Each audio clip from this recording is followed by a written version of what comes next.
अगर आप भी चाहत हैं RDM म्यूजिक का गाना सबसे पहले सुने तो चैनल को सब्सक्राइब करें और बेल आइकन को दबाना ना भूलें।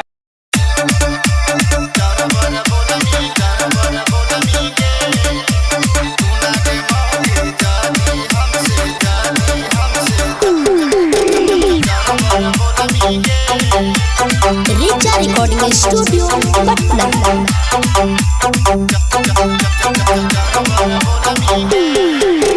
सुना गे मौगी जादी हमसे चढ़बर बोलमीगे। सुना गे मौगी जादी हमसे चढ़बर बोलमीगे। ए मौगी चढ़बर बोलमीगे। मौगी जैबो कमाई बंगालो पे नैना लड़ाई भौगे। मौगी जैबो कमाई बंगालो पे नैना लड़ाई भौगे।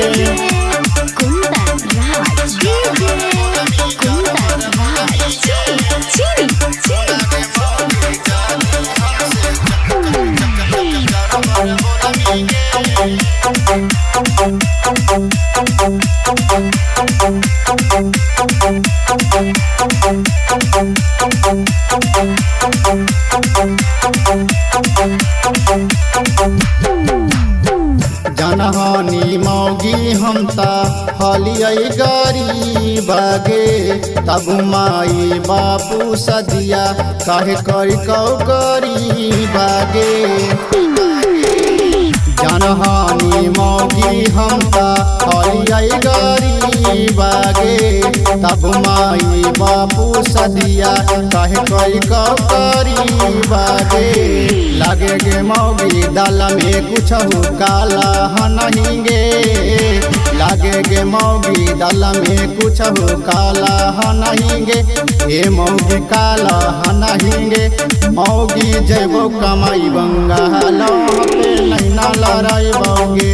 मौगी जैबो कमाई बंगालो पे नैना लड़ाई भौगे।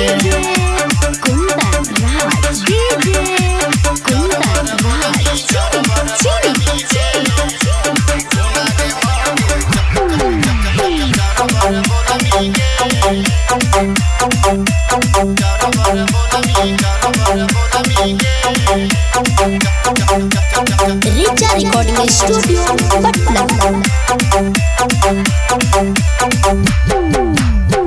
अगुआ बराइटर इसके देखा चौधारी आगे। और फंसाइर दिल को साथी संगती आगे। अगुआ बराइटर इसके देखा चौधारी आगे। और फंसाइर दिल को साथी संगती आगे। सरवन बिहारी के संग ही मौगी चल ही जाइबोगे।